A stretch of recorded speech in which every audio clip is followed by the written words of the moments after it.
Hello everyone, good morning to all. I am Pooja and welcome back to my channel. आज के video में हम 24th of मई के करंट अफेयर डिस्कस करेंगे। डिस्कशन करने से पहले ज़रा सोचिए, जब 2019 में कोविड हुआ था तो हमारे सामने क्या क्या चैलेंजेस थे। हमारे सामने कुछ बड़े बड़े चैलेंजेस हमको जो देखने को मिले। सबसे पहली बात जो थी, हमारे पास प्रॉपरली किट्स अवेलेबल नहीं थी जिससे हम वायरस के बारे में पता लगा सकें। हमारे पास ऑक्सीजन गैस सिलेंडर्स अवेलेबल नहीं थे, हमारे पास प्रॉपर वैक्सीन अवेलेबल नहीं थी, सप्लाई चेन नहीं थी, या ऐसी कंट्री जो अदर डेवलपिंग कंट्रीज हैं जो वैक्सीन नहीं तैयार कर पाई थी, उनको लोगों ने टेक्नोलॉजी ट्रांसफर नहीं की और प्रॉपर सप्लाई चेन ना होने की वजह से दूसरे देशों को वैक्सीन अवेलेबल नहीं हो पाई, जिसके कारण बहुत सारे लोगों की जान चली गई। जरा सोचिए, अगर कोई भी पैंडेमिक होता है और अगर सभी देश साथ में मिलकर काम करते हैं, टूल किट तैयार करते हैं, किट तैयार करते हैं आपके वायरस का आइडेंटिफिकेशन करने के लिए, पता लगाने के लिए, और अगर किसी देश ने वैक्सीन बना ली है तो वो अपने सहयोगी देश को के साथ क्या कर सकता है, टेक्नोलॉजी ट्रांसफर करे, एक सप्लाई चेन तैयार की जाए, लॉजिस्टिक की पूरी फैसिलिटी हो और एक ऐसे ऑर्गेनाइजेशन या संस्था हो जो इन सबको मॉनिटर करे। तो क्यों ना एक पूरा ऐसा फ्रेमवर्क तैयार किया जाए। तो अभी ना क्या हो रहा है, डब्ल्यूएचओ की मीटिंग हो रही है और डब्ल्यूएचओ की मीटिंग में कुछ इस तरीके के फ्रेमवर्क को रेडी किया जा रहा है। तो हम उस फ्रेमवर्क को बात करने वाले हैं। इसके अलावा आप लोग सभी लोग 18 साल के तो होंगे ही और इलेक्शन में कभी ना कभी पार्टिसिपेट किया होगा, या आने वाले समय में किसी इलेक्शन में आप डेफिनेटली जाके वोट करने वाले हैं। तो जो यहाँ पे बूथ होता है, आपका जो पोलिंग स्टेशन होता है, वह नंबर ऑफ कैंडिडेट कितने आएंगे और कितना आपका वोट होगा वो फिक्स होता है। इसमें चेंजेस किए गए हैं by the election commission of India. हम इस पे भी डिस्कशन करने वाले हैं। नेक्स्ट टॉपिक जो हम डिस्कस करने वाले हैं वो है हमारे गैलेंट्री अवार्ड, हमारे वीरता पुरस्कार। तो सारी बातें हम एक एक करके डिस्कस करेंगे with lots of MCQs, and video के एंड में एक क्वेश्चन ऑफ द डे है जिसका आंसर आप मुझे कमेंट सेक्शन में बता सकते हैं। तो आपको क्लियर हो चुका है कि आज हमारे मेजरली टॉपिक ऑफ डिस्कशन क्या रहने वाले हैं, इसलिए वीडियो के एंड तक बने रहना है जिससे कोई भी इंपॉर्टेंट न्यूज आपसे रह ना जाए। ठीक है। जो बच्चे डेली करंट अफेयर्स नहीं देख पाते हैं उनके लिए सजेशन है कि आप रिवीजन पर्पस के लिए और आपकी करंट अफेयर्स को स्ट्रॉन्ग करने के लिए आप वीकली करंट अफेयर्स देख सकते हैं, जो कि कल मतलब संडे को आपको देखने को मिलेंगे। ठीक है, चलो स्टार्ट कर लेते हैं आज के सेशन को। जल्दी से एक बार लिंक को शेयर कर दो अपने फ्रेंड्स के साथ, और अगर पहली बार आए हो तो सब्सक्राइब कर लेना जिससे अपकमिंग क्लासेस के नोटिफिकेशंस आपको मिल सके। ठीक है, सबसे पहले WHO adopt first ever global pandemic treaty. अभी देखो 78 नंबर की वर्ल्ड हेल्थ असेंबली क्या होती है, डब्ल्यूएचओ की सबसे बड़ी जो डिसीजन मेकिंग बॉडी होती है वो आपकी वर्ल्ड हेल्थ असेंबली होती है। इनकी 78 नंबर की मीटिंग हो रही है कहां पर, जेनेवा में, जिसकी थीम क्या है, वन वर्ल्ड फॉर हेल्थ। तो डब्ल्यूएचओ की जो 78 नंबर की वर्ल्ड हेल्थ असेंबली की मीटिंग हो रही है, इसमें officially for the first time global pandemic treaty को अडॉप्ट किया है जिसमें 124 कंट्रीज ने वोटिंग की है। ठीक है, this historic decision follows over 3 years of negotiation. जब कोविड-19 पैंडेमिक हुआ था पूरे विश्व में, ये बीमारी जो फैली हुई थी, तो उसके ही रिस्पॉन्स में 3 साल के नेगोशिएशन के बाद इस ट्रिटी को अडॉप्ट किया है। देखो यहाँ पे अभी क्या हुआ है, जैसे कि असेंबली में कोई बिल आया, यहाँ पे जिनको वोट करना है तो वो फेवर में वोट करते हैं, जिनको वोट नहीं करना वो नहीं करते, जैसे कि अमेरिका अमेरिका ने इस बिल को सपोर्ट नहीं किया। तो अभी तो केवल 124 कंट्रीज ने क्या किया है, वोटिंग के जरिए इसको अडॉप्ट किया है, लेकिन अभी इसका रेटिफिकेशन होना बाकी है। जब यहाँ पे इस बिल को 60 कंट्रीज रेटिफाई कर देंगी उसके बाद ये इंफोर्स में आएगा, अप्लाई किया जाएगा। ठीक है, the agreement which is legally binding aim to strengthen global preparedness response and equity in handling future pandemic. इसका पर्पस केवल इतना सा है कि फ्यूचर में होने वाली कोई बीमारी है, कोई पैंडेमिक है, उसके लिए हम अपने देशों को तैयार कर सके, लॉजिस्टिक सप्लाई को इंश्योर कर सके। फाइनल अप्रूवल कब मिलेगा, मई 2026 को मिलेगा, जब 60 कंट्रीज 60 देश यहाँ पे रेटिफिकेशन दे देंगे। This is only the second international legal framework under the Article 19 of the WHO Constitution. इसके पहले केवल और केवल WHO का कन्वेंशन ऑन टैबैको कंट्रोल 2003 में साइन हुआ था और अब ये पेंडेमिक के लिए पहली ट्रिटी आपको देखने को मिल रही है। इसमें क्या इंपॉर्टेंट हाइलाइट्स किए गए? सबसे पहली बात की गई सस्टेनेबल लोकल प्रोडक्शन। यहाँ पर जो देश है वो इंश्योर करेंगे कि अपने देश में प्रॉपरली आप प्रोडक्शन कर सके और इक्विटेबल डिस्ट्रीब्यूशन हो सके आपके हेल्थ प्रोडक्ट का, जैसे कि वैक्सीन का, टाइमली और फेयर एक्सेस सभी को मिले, वो भी अफोर्डेबल प्राइस में। ठीक, नेक्स्ट है टेक्नोलॉजी ट्रांसफर। इसमें कहा गया है कि जिन कंट्रीज ने वैक्सीन तैयार कर ली है वो दूसरे देशों के साथ, स्पेशली डेवलपिंग कंट्रीज के साथ म्यूचुअल एग्रीमेंट टर्म्स को साइन करें और टेक्नोलॉजी को ट्रांसफर करें, चाहे उसकी लाइसेंस को यूज किया जाए, फाइनेंशियली सपोर्ट किया जाए, जिस तरीके से भी करना है आपको टेक्नोलॉजी ट्रांसफर करनी है दूसरे देशों के साथ। प्रिवेंशन एंड सर्वेलाइंस, तो कंट्रीज जो है वो क्या करेंगी, जब कोई पैंडेमिक हो गया है तो आपका काम बनता है कि प्रॉपरली आप उसे सर्वेलाइंस करें। मतलब अगर कोई एरिया है जहां पे पैंडेमिक फैला है उस पूरे एरिया को कंप्लीटली लॉकडाउन किया जाए, प्रॉपरली सर्वेलाइंस किया जाए, मॉनिटर किया जाए और अर्ली डिटेक्शन किया जाए। अर्ली डिटेक्शन करने के लिए अगेन आपको किट्स की रिक्वायरमेंट होगी। Pathogen access and benefit sharing, अब यहाँ पे बोला गया है a new system will enable rapid sharing of pathogen data with manufacturers। अब यहाँ पे जो वायरस है जिसके कारण ये बीमारी फैल रही है उसकी पूरी क्या होती है, जीनोम सीक्वेंसिंग होती है, पता लगाया जाता है किस प्रकार का ये वायरस है, किस प्रकार से हमारी सेल को इम्पैक्ट कर रहा है, करेक्ट है। उसके बाद तो ही वैक्सीन आप तैयार करोगे। तो ये पैथोजन जो डेटा है वो अलग अलग मैन्युफैक्चरर्स के साथ शेयर किया जाए और वो मैन्युफैक्चरर्स क्या करें, वो वैक्सीन को रेडी करें। In return, manufacturer must provide 20% real time production to WHO। और यहाँ पे जो मैन्युफैक्चरर्स हैं जिन्होंने जिन्होंने वैक्सीन तैयार कर ली है अपने प्रोडक्शन का 20% WHO को प्रोवाइड करें और रिमेनिंग जो है वो अफोर्डेबल प्राइसेस में लोगों को प्रोवाइड करें। Supply chain and logistic, global supply chain और लॉजिस्टिक नेटवर्क पे काम किया जाएगा जिससे इक्विटेबल और टाइमली एक्सेस हेल्दी प्रोडक्ट मिल सके। ठीक है, और countries should use the network during the emergency to ensure need based fair distribution, और इसको ऑपरेट और स्ट्रक्चर करने का काम WHO करेगा। इस तरीके से एग्रीमेंट साइन हुआ है। फर्दर डिस्कशन करेंगे उसके पहले मैं बताना चाहती हूँ लास्ट 5 मंथ मतलब जनवरी से लेकर मई मंथ तक के करंट अफेयर्स का कंपाइलेशन चल रहा है आपके अपकमिंग एग्जामिनेशन के लिए।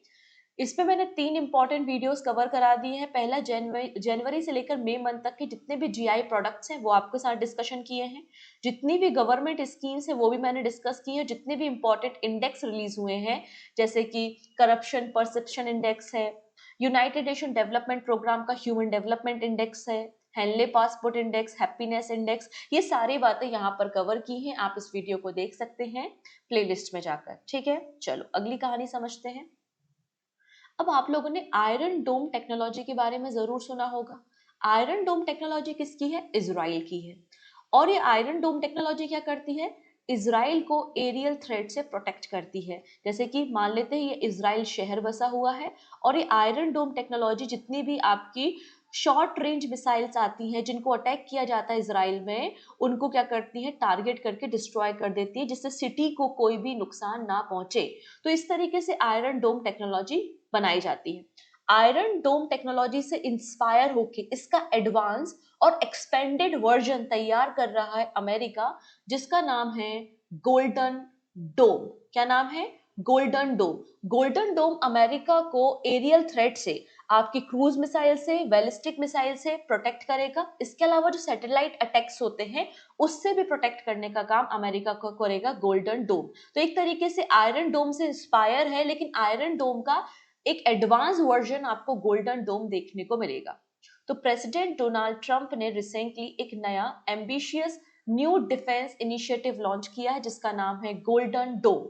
ये एक स्पेस इनेबल्ड मिसाइल शील्ड है जो यहाँ पे 175 बिलियन डॉलर की कॉस्ट के साथ तैयार किया जाएगा, जो अमेरिका को डिफेंड करेगा हाइपरसोनिक और स्पेस लॉन्च मिसाइल से। ठीक है, डन। तो बैलिस्टिक, हाइपरसोनिक और स्पेस बेस्ड मिसाइल थ्रेट से अमेरिका को प्रोटेक्ट करेगा। इसको फर्दर एक्सपांड किया जाएगा और बजट 542 बिलियन डॉलर तक एक्सपेंड किया जाएगा।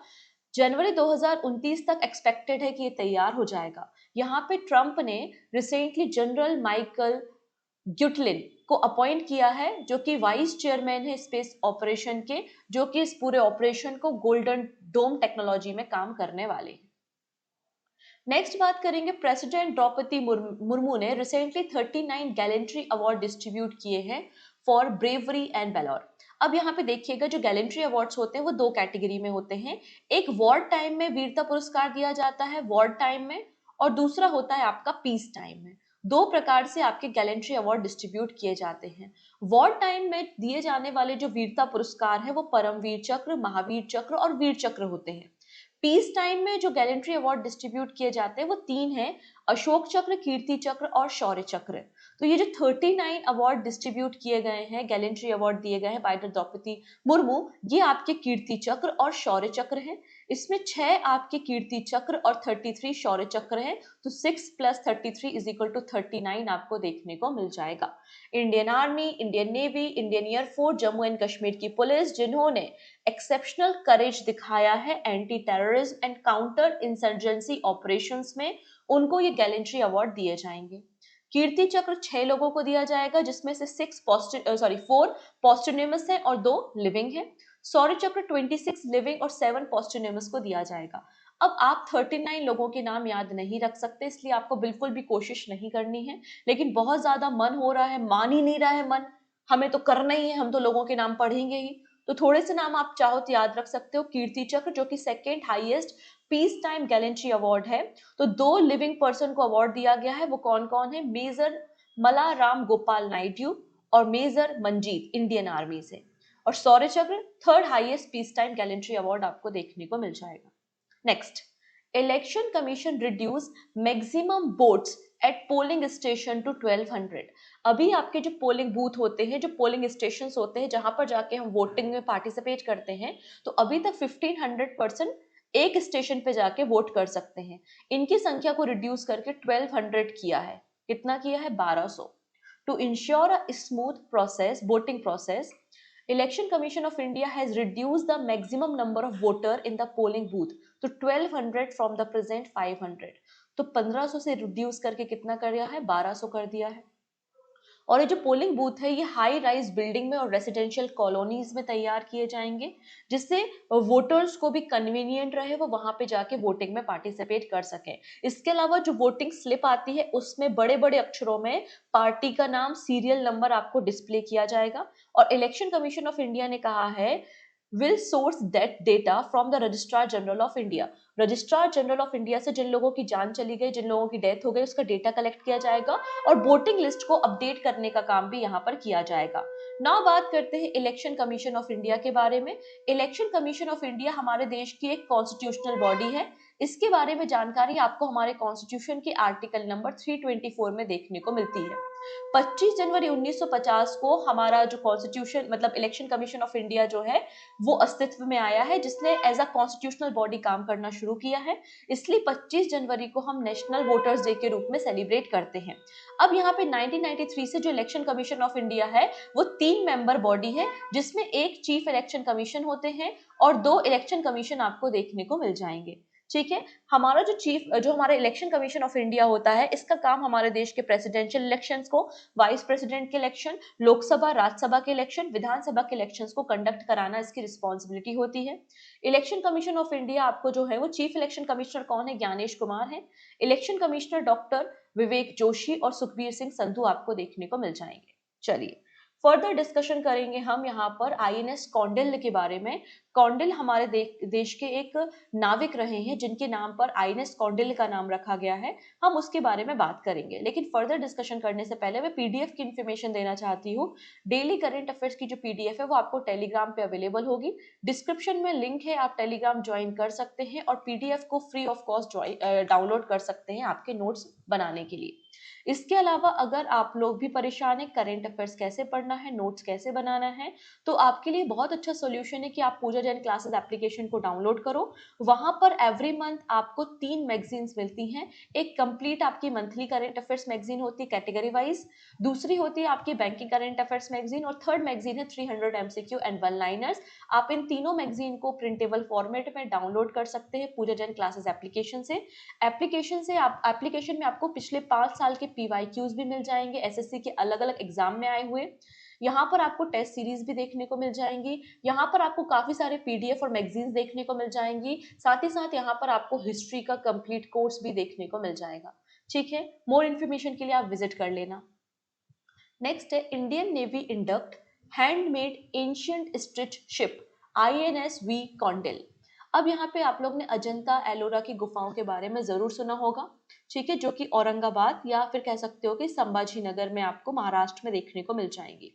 अजंता केव्स में जो पिक्चर्स डिपिक्ट है, जो चित्र बनाए गए हैं, जो कारीगरी की है आपकी दीवारों पे, वहां पर एक पिक्चर आपको देखने को मिलती है एक शिप की।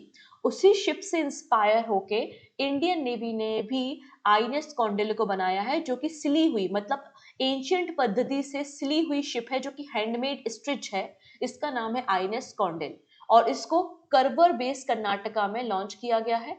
गजेंद्र सिंह शेखावत यहाँ पे आपको गेस्ट ऑफ ऑनर देखने को मिलेंगे। मिनिस्ट्री ऑफ कल्चर के सहयोग से इस हैंडमेड स्ट्रिच शिप को इंडक्ट करने का काम किया गया है। ठीक है जी।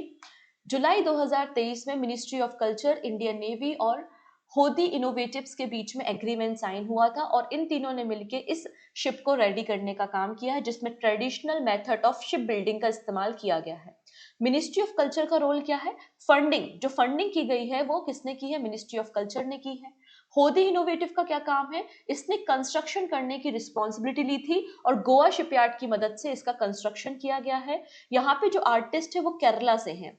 यहाँ पर जो मास्टर आर्टिस्ट है उनका नाम है बाबू शंकरन, और जिन्होंने वुड की मदद से, कॉयर की मदद से और नेचुरल रेजिन की मदद से इस शिप को तैयार करने का काम किया है, और ये आर्टिस्ट केरला से थे।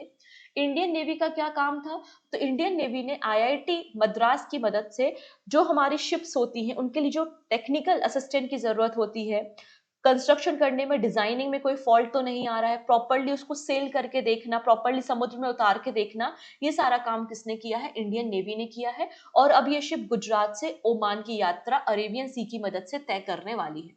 अजंता की जो गुफाएं हैं वो एंशियंट रॉक शेल्टर्स आपको देखने को मिलेंगे, जो कि जहां पर आपको जातक कथाएं भगवान बुद्ध के जीवन से संबंधित देखने को मिलेंगी। ये आपको अजंता हिल पे गुफाएं देखने को मिलती है भगोरा रिवर पर, और इसे यूनेस्को वर्ल्ड हेरिटेज लिस्ट में 1983 में शामिल किया गया है। ना बात करते हैं स्वेज कैनल के बारे में। आप लोग ने स्वेज नहर के बारे में डेफिनेटली सुना होगा।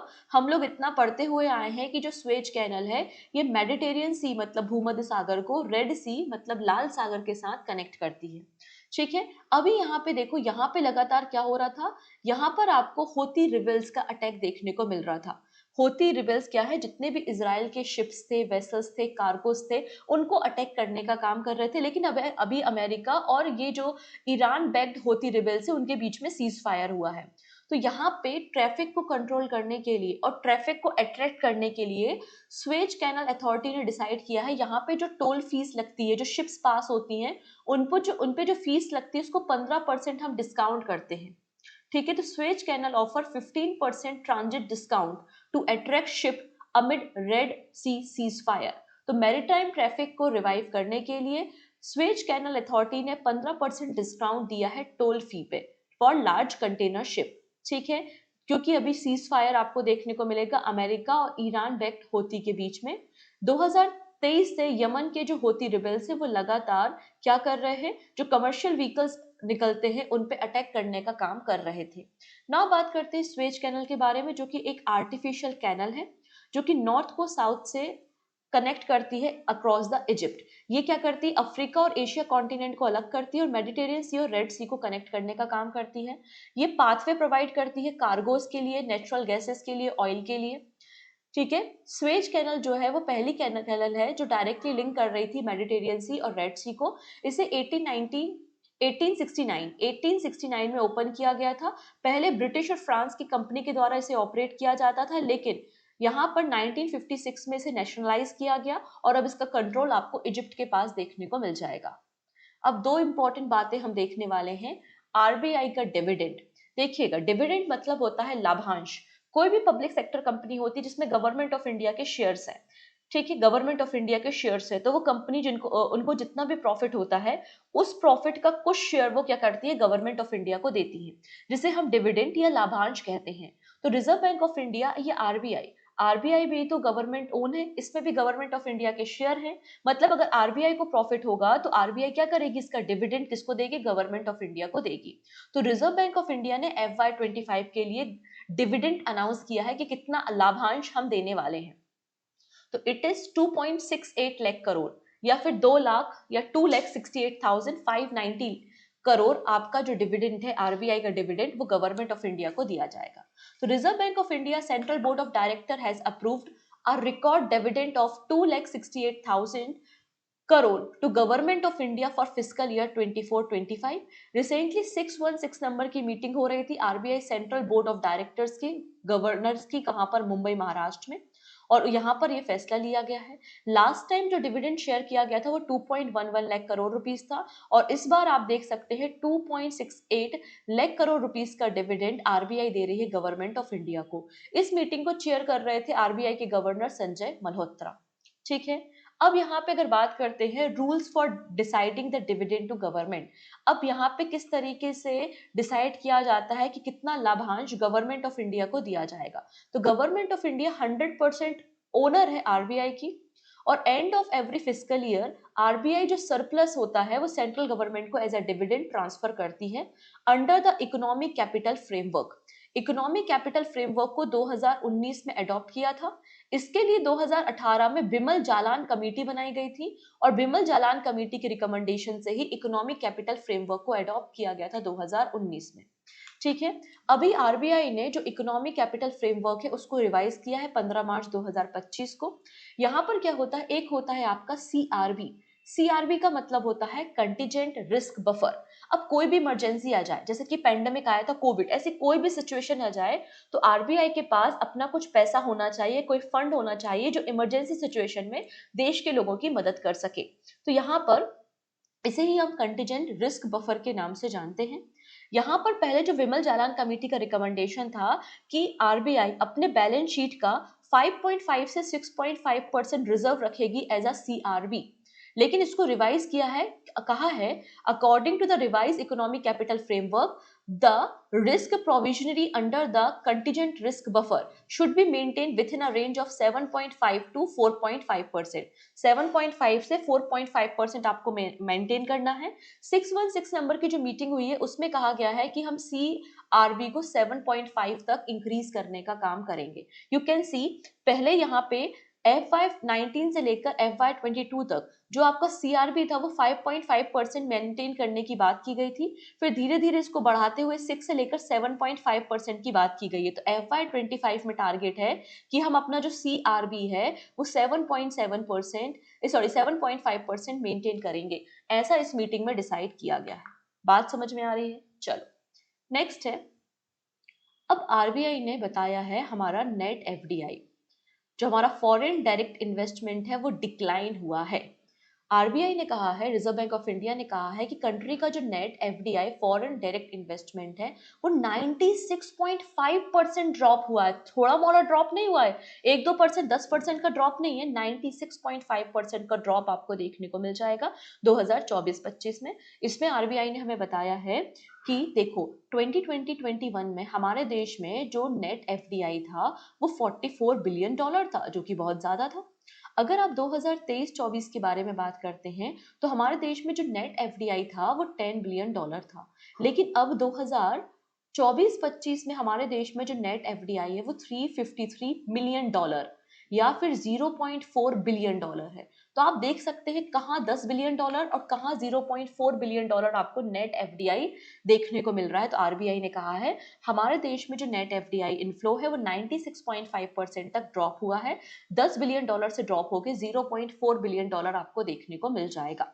नेट एफडीआई क्या होता है? तो यहाँ पर देखो, हम हमारे देश में जो फॉरेन डायरेक्ट इन्वेस्टमेंट आता है और हम दूसरे देशों में जो आउटफ्लो करते हैं उसको माइनस कर दो, हमारे देश में जितना आया और हमने जितना भेजा, इसको माइनस कर दो तो नेट एफडीआई आ जाता है।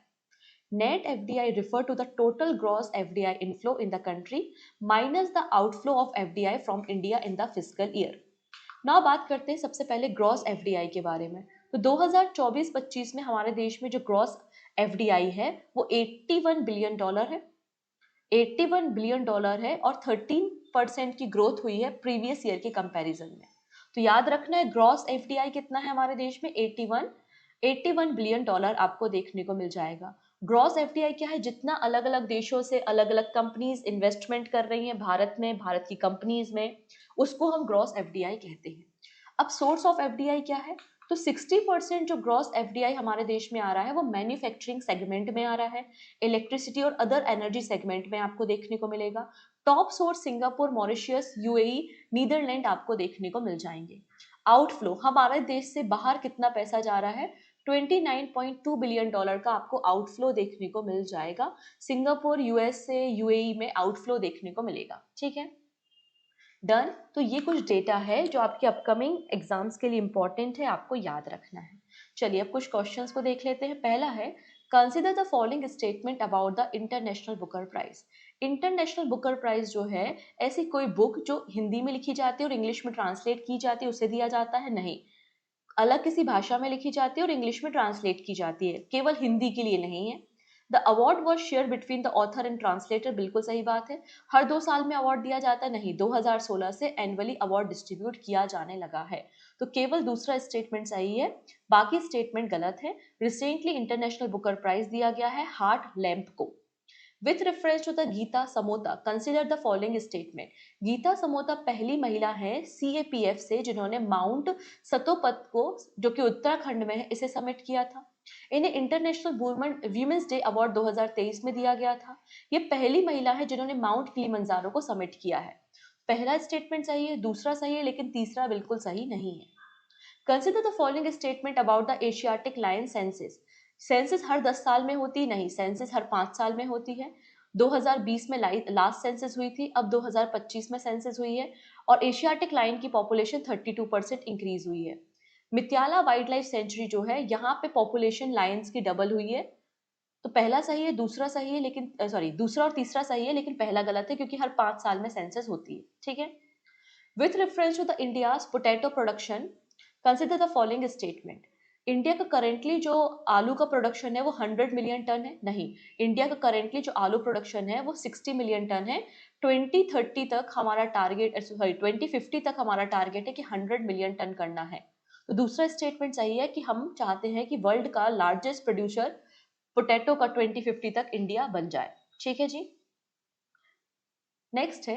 अब यहाँ पे हम बात कर लेते हैं हमने लास्ट क्लास में क्या सीखा था। हमने बात की थी भानु मुस्ताक के बारे में, जो कि पहली कन्नड़ा ऑथर बन चुकी हैं जिन्हें इंटरनेशनल बुकर प्राइज मिला है हार्ट लैम्प के लिए। इनकी बुक को इंग्लिश में ट्रांसलेट करने का काम दीपा भस्ती ने किया था। गीता समोता पहली सीआईएसएफ पर्सन है जिन्होंने माउंट एवरेस्ट को समिट किया है। एलिसी रेंटमा जो कि मिस एस्टोनिया हैं, इन्हें मिस वर्ल्ड 2025 स्पोर्ट चैलेंज जीता है। ठीक है, सरोज घोष जो कि इंडिया में साइंस म्यूजियम मूवमेंट के फादर रहे हैं एंड एक्स डायरेक्टर जनरल भी रहे हैं नेशनल काउंसिल, यहाँ पे जो नेशनल म्यूजियम सोसाइटी है, इनका निधन हो गया है। पेपे रेना जो कि स्पेन के गोलकीपर थे, इन्होंने रिटायरमेंट ले लिया है। गुजरात ने एशियाटिक लाइन सेंसस की है, हमारे देश में 891 एशियाटिक लाइन्स आपको मिल जाएंगे। Wardha wildlife sanctuary second home है लायंस का। पीएम मोदी ने 103 रीडेवलप्ड अमृत भारत स्टेशन का वर्चुअली इनॉग्रेशन किया है under the Amrit Bharat station. Hinduja family आपको Sunday Times UK rich list में टॉप पर देखने को मिल जाएगी। अब इंडिया का टारगेट है कि हमें वर्ल्ड का लार्जेस्ट पोटैटो प्रोड्यूसर बनना है 2050 तक। पीएम मोदी ने ज्ञान भारतम जो कि एक रिवैम्प्ड स्कीम है, मतलब जो आपकी मैन्युस्क्रिप्ट मिशन है उसकी, 9 जून को इसे लॉन्च किया जाएगा। इसके लिए बजट 3.5 करोड़ से बढ़ाकर 60 करोड़ कर दिया है। सुप्रीम कोर्ट ने मैंडेट किया है कि 3 ईयर का आपको लीगल प्रैक्टिस करनी पड़ेगी सिविल कोर्ट का जज बनने के लिए। इंडिया को एशियन प्रोडक्टिविटी ऑर्गेनाइजेशन का चेयरमैन बनाया गया है 2025-26 के लिए। मॉर्गन स्टैनली ने भारत की इकोनॉमिक ग्रोथ फोरकास्ट की है। FY26 में भारत की मतलब जो ग्रोथ है वो 6.2% और FY27 में भारत की ग्रोथ 6.5% देखने को मिलेगी according to the Morgan Stanley. Arunachal Pradesh में तितली बटरफ्लाई की एक नई स्पीसीज को आइडेंटिफाई किया गया है जिसका नाम है इथुलिया मेलक्कना।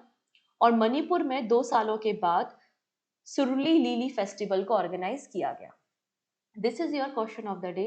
इंडिया को एशियन प्रोडक्टिविटी ऑर्गेनाइजेशन की चेयरमैनशिप मिली है। पूछा जा रहा है कि इसका हेडक्वार्टर कहाँ पर है, नई दिल्ली, सिंगापुर, टोक्यो या बैंकॉक। जो सही आंसर होगा आप मुझे कमेंट सेक्शन में बता सकते हैं। सो आज के लिए इतना ही। आज हमने काफी कुछ नया सीखा है। आई होप आपको समझ में आया होगा सारी न्यूज। बाकी सारी बातें आने वाले वीडियो में डिस्कस करते हैं और कोशिश करूंगी कि आज आपको जनवरी से लेकर मई मंथ तक जितनी भी इंपॉर्टेंट वाइल्ड लाइफ सेंचुरी या फिर नेशनल पार्क न्यूज में है वो मैं आपको कवर करा दूं। सो मिलते हैं नेक्स्ट वीडियो में। Thank you so much, take care and bye bye.